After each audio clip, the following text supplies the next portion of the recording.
Bonjour à tous et bienvenue dans cette nouvelle reco. J'ai encore le nez bouché, je vous jure que je ne fais pas exprès. Aujourd'hui, je vais vous parler de plein de petites choses très sympathiques, notamment de Spider-Man, de Monstres et compagnie, et d'une super série Netflix que j'ai découverte. Je porte aujourd'hui un petit collier que j'ai acheté sur ma Migrant, et donc je vous avais parlé dans une reco précédente. Je fais des petits placements de produits à mes précédentes recos, j'en suis plutôt fière. On commence, comme vous le savez, par la catégorie Entertainment. Oh, franchement, je m'améliore de jour en jour. La série dont je vais vous parler aujourd'hui, c'est une série Netflix Australie et ça s'appelle Apple Cider Vinegar. En vrai, là, je flex de ouf alors que je vais l'appeler tout simplement Apple Cider Vinegar. C'est une série qui est sortie récemment et il s'agit d'une adaptation libre du livre The Woman Who Fooled the World. Là, je fais genre, mais en vrai, quand je parle en anglais à quelqu'un et que ce n'est pas organisé, je parle comme un pied. Donc, rétablissons la vérité. La traduction en français de cette jolie phrase, c'est la femme qui a dupé le monde entier. Et c'est une série avec Kaitlyn Dever. C'est une actrice que j'avais vue dans un précédent film. Je ne sais pas si c'est une actrice extrêmement connue, mais en tout cas, moi, je l'avais déjà vue. La série retrace la vie de Belle Gibson et non pas Mel Gibson, parce que ça n'a rien à voir. Une mère célibataire qui s'est auto-convaincue qu'elle souffrait d'un cancer du cerveau au stade terminal et qui a réussi à le faire croire au monde entier. C'est ça qui est fou. Vraiment, on dirait une blague qui tourne mal. Alors, ce qui est cool dans cette série, c'est qu'elle est divisée en plusieurs points de vue. Vous avez les points de vue de ses amis, d'elle-même, de ses concurrents et de journalistes. Et du coup, c'est très intéressant parce que on n'a pas juste un point de vue qui est pas forcément objectif. Là, pour le coup, on a vraiment des informations qui viennent un peu de plein de personnes différentes et donc ils n'ont pas forcément le même avis sur la personne de Belle Gibson. Toujours pas Mel Gibson. Non. Toujours pas. Pour vous faire un petit pitch, Belle Gibson va annoncer son cancer sur un blog suite à une mauvaise aventure qui lui est arrivée pour un baby shower. Et c'est à ce moment-là qu'en fait, j'ai l'impression que son cerveau vrille totalement. Elle reçoit en fait beaucoup d'attention et de compassion et d'empathie de la part des internautes, des personnes qui sont sur le blog. Et à partir de ça, elle va décider de commercialiser sa rémission à travers en fait une appli où elle donnerait des conseils alimentaires bien-être qui lui aurait permis de guérir de son cancer au stade terminal. Je le redis au cas où si vous aviez oublié. Et donc cette appli de recettes permettrait d'éviter la chimio. Donc tout simplement guérir avec des remèdes naturels, la beauté de la nature. Voilà. Est-ce que ça vous paraît probable ?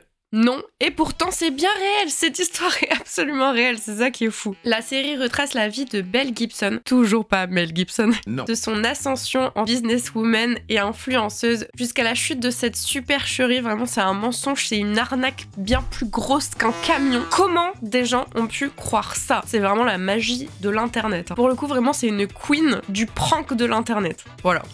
Bien sûr, je ne vous en ai pas trop dit pour pas trop spoiler parce que je vous la recommande énormément. Je veux dire, déjà, l'histoire est folle et en plus de ça, c'est très bien amené et c'est là où je vais revenir un petit peu sur les différents points de vue. Vous avez vraiment différentes versions comme je le disais et en plus de ça, ça vous permet d'avoir plein d'émotions différentes parce qu'on n'est pas focus que sur Belle Gibson, donc on n'a pas que juste une émotion à travers elle et ce qu'elle nous renvoie. On a des émotions qui nous viennent de plein de personnages différents, ce qui fait qu'on peut avoir de la rage et 2 minutes après de la tristesse, de l'empathie et c'est ce que j'ai beaucoup aimé. Pour le coup, c'est vraiment le gros bon point que je vais donner en plus de l'histoire assez folle. La série insiste bien sur le fait qu'elle ne veut pas valoriser Belle. À chaque début d'épisode, on a un trigger warning qui est annoncé par un personnage différent, donc un épisode, un nouveau personnage, et chaque personnage en fait s'adresse directement à la caméra. Donc on sort un petit peu de la série, on sépare bien la réalisation de l'histoire qu'on est prêt à regarder et à entendre. Donc ça j'ai bien aimé. Et dans chaque épisode, on a une phrase qui revient, et c'est une histoire vraie basée sur du vent. Donc déjà ça,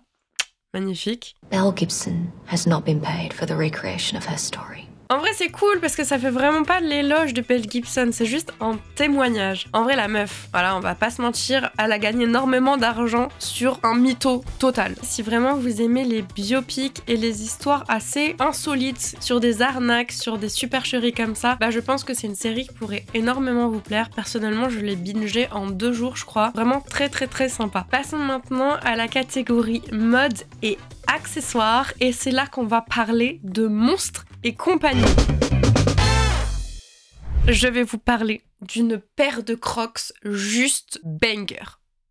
Sans transition, la voilà. C'est une paire de Crocs Sullivan, juste une dinguerie en fait. C'est pas une paire de Crocs classique en fait, c'est genre des sandales. Donc ici là, vous avez vos petits pieds qui dépassent, vous avez vos petits orteils qui prennent l'air. C'est ça que j'ai adoré. Parce que je suis pas une très grosse fan de Crocs de base, hein. Je trouve que c'est pas très joli. Mais j'ai une paire de Crocs Flash McQueen parce que voilà, vous connaissez mon amour pour Flash McQueen. Ces petites choses vont aller directement à mes pieds. Énorme coup de cœur pour ce petit détail qui est l'étiquette de Sullivan. Je trouve ça trop drôle en vrai. Cette paire de Crocs est une collection Monstres et compagnie, donc vous avez aussi la version Bob Razowski, mais c'est pas un doudou du coup, vu que lui, bah, il a pas de poils. C'est juste une paire de Crocs normale. Personnellement, je les ai achetés à l'instant même où la collection est sortie, parce que j'avais trop peur que ça fasse comme les Crocs Flash McQueen et que ça parte instant. Donc du coup, par sécurité, j'avais mis une alarme et tout pour les prendre. Je ne suis pas déçue d'avoir mis cette alarme. Cette paire de Crocs est une classique Cozy, parce qu'il y a plusieurs Z, sandales. Et elle est vendue au prix de 79,99 €. Combien ? J'admets, c'est un budget. Je ne pensais pas un jour mettre un budget pareil pour une paire de Crocs, mais honnêtement, je vous la remontre. Hein. Je ne suis pas sponsor, mais franchement, elles sont tellement belles. Pour les fans de Disney et de Pixar, c'est... masterclass. Ce qui est cool, c'est que vous avez une petite fourrure également à l'intérieur. Donc là, c'est une semelle normale. Purée, mon ongle! Colle. Pour les avoir essayés, c'est vraiment très fluffy, on est bien dedans. J'aime beaucoup. Un petit poil de Sullivan qui s'envole. Passons ensuite à la catégorie objet déco et j'ai déniché des choses exceptionnelles. Une collection Monoprix Home qui est sortie en février et c'est une collection rétro. J'ai pris 3 choses, pas 6, 3 choses. Un mug XXL, précisons. Un mug taille normale et des petites assiettes. Ah non, attendez, 4 choses. J'ai aussi pris une lampe. Le set mug assiette va ensemble. Ça, c'est le petit mug classique. Très mignon, très mimi, mais c'est pas ce que j'avais vu en premier en fait. J'ai vu ce mug XXL, genre... Admirez la taille, je vous mets la taille normale à côté. Et très grand. Oui, très grand. Bah, c'est l'équivalent de 2 mugs en fait, quand on a très soif. Et j'ai pris ces petites assiettes très kiki. Regardez. Elles sont trop pipounettes. Bon, j'adore. C'est vraiment le bleu clin là qui est incroyable. Elles sont trop mignonnes. Je me suis dit pour mettre genre un petit cookie ou une part de banana bread, grave mims. Bah, j'en ai pris 2. Les mini assiettes sont disponibles en jaune, orange et bleu. Et elles sont vendues au prix de 5,99 €. Le mug XXL est vendu au prix de 4,99 €. C'est tellement pas cher. Pour préciser, je vends mes mugs 13 €. Bon, après, c'est différent parce que je sais pas la production en masse. Mais soit. C'est vendu au prix de 3,99 € les tout petits. Donc bon, malheureusement c'est triste, hein. Mon père a rigolé, il a dit comment Emma tu peux acheter des mugs alors que toi-même tu vends des mugs. C'est vrai. C'est réel, je n'ai pas eu de réponse à apporter. Alors les assiettes, je les aime trop, le mug aussi, mais j'avais repéré en fait la lampe avant même de voir le reste. Déjà juste le packaging. Incroyable, non? Trop beau. Et la petite lampe.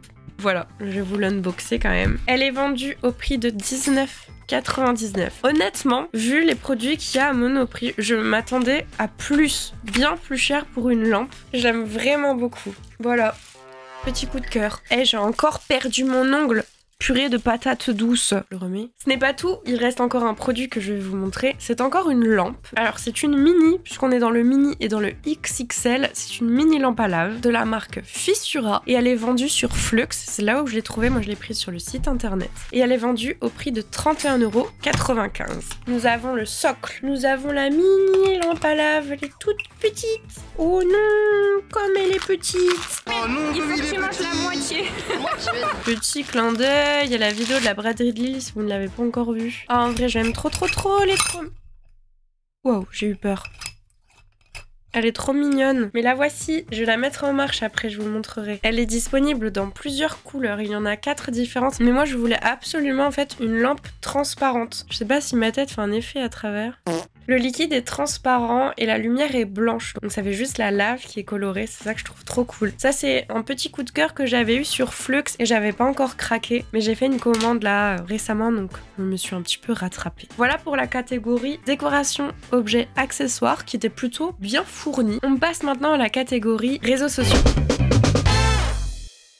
Alors, je vais vous partager 2 comptes qui n'ont absolument rien à voir, mais leur point commun, c'est que les personnes sont hollandaises. Allez savoir pourquoi quand j'ai fait la sélection, j'ai vu ça dans leur description, donc bon, voilà. Je vous parle de 2 femmes qui viennent des Pays-Bas.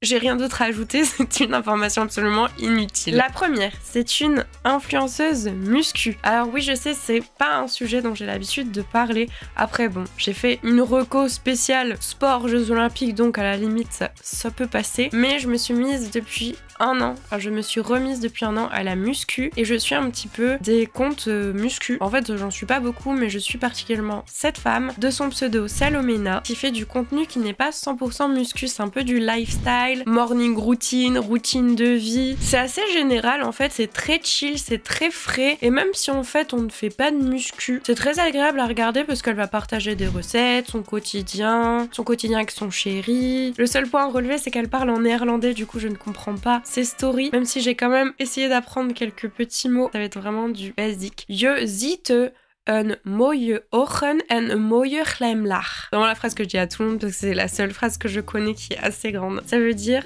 je trouve que tu as de beaux yeux et un beau sourire. Mais je l'ai peut-être mal dit, mais en tout cas j'ai essayé de faire de mon mieux. Donc je ne comprends pas ces stories, mais en tout cas voilà, si vous êtes un petit peu dans le sport, si vous avez besoin d'une motivation pour le sport, de suivre quelqu'un qui est dans ce milieu-là, eh bien je vous recommande le compte de Salomena. Ensuite, notre deuxième néerlandaise, c'est une artiste de son pseudo Romy de Beaumy. Et c'est un compte que j'avais déjà sélectionné depuis un petit moment parce que je la suis vraiment depuis plusieurs années et j'attendais le moment de vous en parler et la coïncidence fut qu'elle vienne des Pays-Bas, donc je me suis dit je vais faire un combo des deux. C'est une créatrice de sacs à main en trompe-l'œil. C'est incroyable. Son compte est hyper coloré, t'as faim quand tu vois son compte alors que c'est des sacs à main purés. Ce que j'aime beaucoup, c'est qu'on voit tout son process. Donc elle met souvent des vidéos ou des posts où on la voit faire, où on voit des avant-après. Et c'est trop fascinant, genre c'est méga satisfaisant. Les sacs sont en vente sur sa boutique en ligne, mais c'est assez cher, ça commence à 225 €. Malheureusement, c'est pas du tout dans mon budget. Mais moi, personnellement, je la suis vraiment pour ses créations et le fait d'observer tout ce qu'elle fabrique. Et c'est vraiment trop mignon. C'est vraiment joli, rigolo et c'est assez bluffant en fait ce qu'elle fait. Et je pense que c'est vraiment une personne qu'il faut aller suivre parce qu'elle a un talent de fou malade. On va rester un petit peu dans la branche artistique et on va passer à la catégorie musique. Aujourd'hui, je vais vous parler de 2 morceaux. Un tout récent qui est sorti le 10 février dernier de l'artiste Baby No Money. Peut-être qu'en disant ça, vous ne savez pas du tout qui c'est. J'ai appris récemment dans une vidéo YouTube, qui est la vidéo de Joyka, que cet artiste s'appelle Baby No Money. Je pensais que cet artiste s'appelait Bibinos. Vous allez comprendre parce que voilà l'écriture. Et en fait, je savais pas que ça se disait comme ça. Ce gars-là, je le suivais pas du tout sur Instagram, je ne connaissais que ses musiques en fait. Effectivement, quand on clique sur son compte Insta, on comprend qu'il s'appelle Baby No Money et pas Bibinos. Cet artiste a sorti ce morceau qui s'appelle Check et que j'ai beaucoup aimé.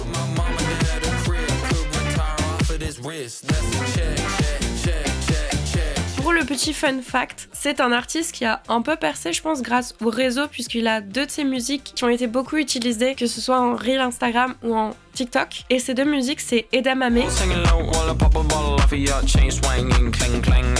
et La.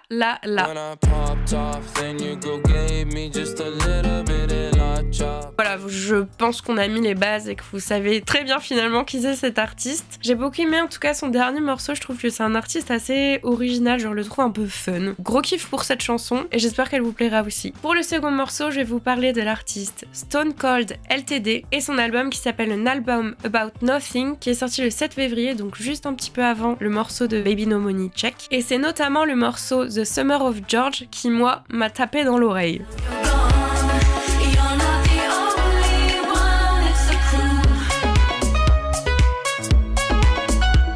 Dans ce morceau, ce que j'ai bien aimé en fait, c'est que ça reprend une ancienne musique de 1983 qui s'appelle Cruel Summer du groupe Bananarama.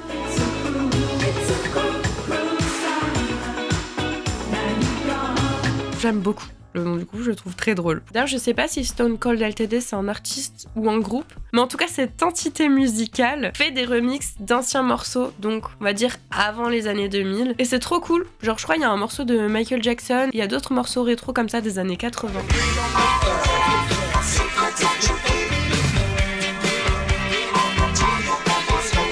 Ça change aussi, je trouve. Très bonne découverte en fait. J'ouvre désormais une nouvelle catégorie, qui est une catégorie food.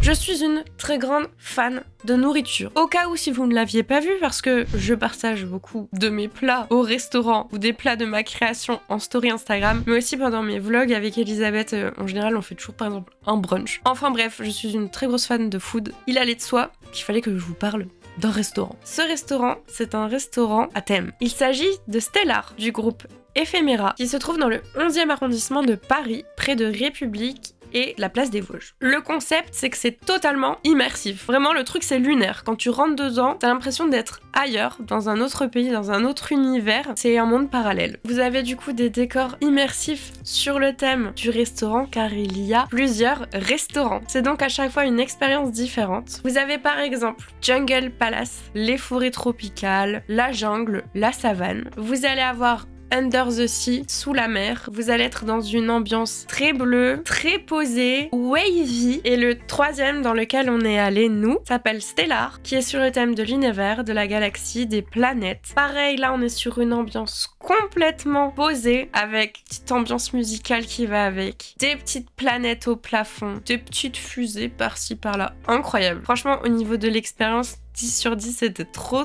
bien. L'ambiance lumineuse, c'était très tamisé. Les gens parlaient très peu fort. Vraiment, on était sur du ASMR, c'était trop cool. Côté nourriture, parce qu'on est là pour ça, c'était très bon. On est sur des plats faits maison et de saison. Vous avez des options végétariennes, ça c'est cool. Et les plats étaient thématisés, notamment les cocktails. Moi, j'en ai pris un qui était dans les couleurs un peu de la galaxie des planètes, un petit violet sympathique. Mais notre voisin avait pris un cocktail, c'était dans une station spatiale, dinguerie. Franchement, c'était assez incroyable. Les cartes sont quand même adaptées selon le thème, selon l'endroit où vous allez, Under the Sea, Stellar ou Jungle Palace. La carte va un petit peu changer. Vous avez un 4e restaurant qui vient d'ouvrir à Angers et qui s'appelle Wonderwoods. Donc celui-là, je ne connais pas du tout, donc il est tout nouveau. J'ai pas vraiment vu d'image à l'intérieur, mais en tout cas, pour les personnes qui viennent d'Angers ou qui sont autour d'Angers, vous savez qu'il y en a un autre par là-bas. Les plats sont entre 15 et 22 €, ce que je trouve absolument correct pour en tout cas un restaurant dans ce thème-là. C'est un restaurant d'ailleurs qu'on pourrait retrouver par exemple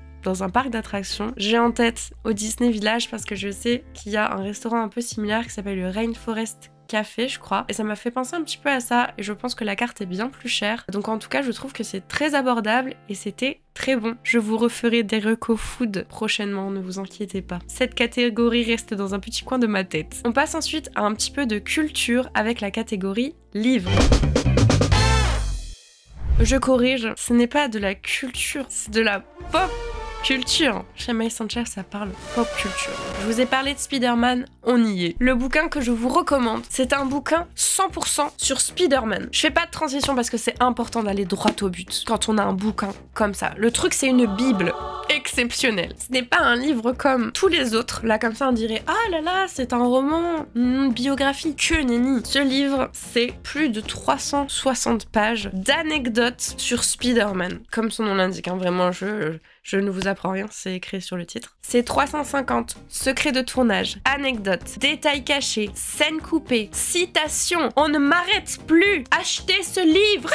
J'ai absolument aucun pourcentage, hein. Je ne travaille pas en featuring avec la Fnac, mais il est vraiment cool, en vrai. Plus sérieusement, hein, j'arrête mes pitreries. C'est sur les 3 films. Vous avez jusqu'à Far From Home, parce que je crois que le livre a été publié avant No Way Home. Mais vous avez aussi sur la version animée, donc Spider-Man New Generation, ce qui est très cool avec Miles Morales. Donc vous avez filmographie, ensuite vous avez toutes les anecdotes, etc. sur les 3 sagas, plus le dessin animé. À chaque fois, c'est réparti pour chaque film. Donc ça, c'est super. Et à la fin, vous avez vraiment la bible des citations, quoi. Ce livre est vendu au prix de 11,90 €, ce que je trouve raisonnable.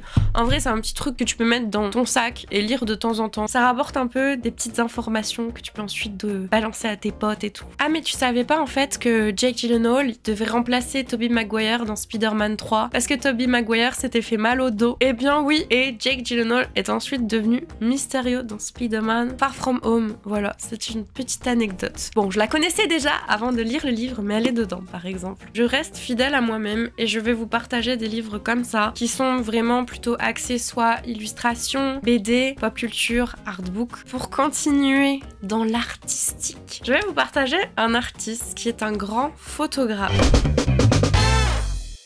Quand je dis grand, je ne le connaissais pas en termes de renommée, mais il est très fort. Vraiment le... Non mais c'est pas possible! Je vais donc vous parler d'un photographe très talentueux qui s'appelle Martin Scholler. Je ne sais pas comment ça se prononce. Ce gars, c'est un photographe qui est spécialisé dans le portrait. Je suis extrêmement fan de photos en gros plan avec une magnifique focale. Et là, en fait, vu que c'est des portraits de très près, c'est absolument fascinant. Regardez, vous avez des détails magnifiques. Le grain de la peau, la couleur des yeux, la pupille. C'est d'une luminosité juste folle. Et c'est vraiment hyper esthétique et magnifique à regarder. Il a fait donc une série qui s'appelle Close Up et c'est celle-ci en particulier que j'aimerais vous présenter, qui est une série de photos de personnalités. Donc vous allez avoir des acteurs, des chanteurs, des réalisateurs, des sportifs ou encore des politiciens, tout panel confondu et c'est super beau. Vraiment, j'ai eu un énorme coup de cœur sur la série des acteurs, notamment la photo de Christian Bale qui est juste une dinguerie, une dinguerie. Il y a aussi une photo, alors je n'ai plus le nom de cet acteur, c'est celui qui joue dans Very Bad Trip. Et si je me souviens bien, il a des sortes de céréales, genre des Lucky Charms qui sont coincés dans sa barbe. C'est trop bien. Donc vous avez des photos drôles, des photos sérieuses, des photos vraiment dans un rôle. C'est fascinant et si vous aimez les belles choses, encore une fois, vous allez adorer, c'est sûr. On va terminer la vidéo avec la meilleure partie qui est le coup de cœur de la reco.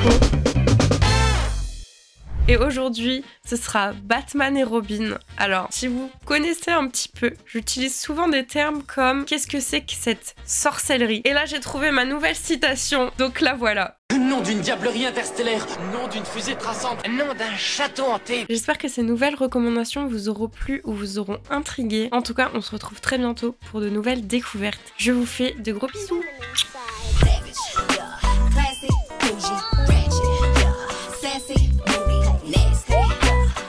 Le petit ongle a terminé la vidéo en entier.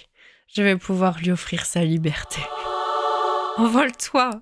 Prends ton envol, mon petit ongle!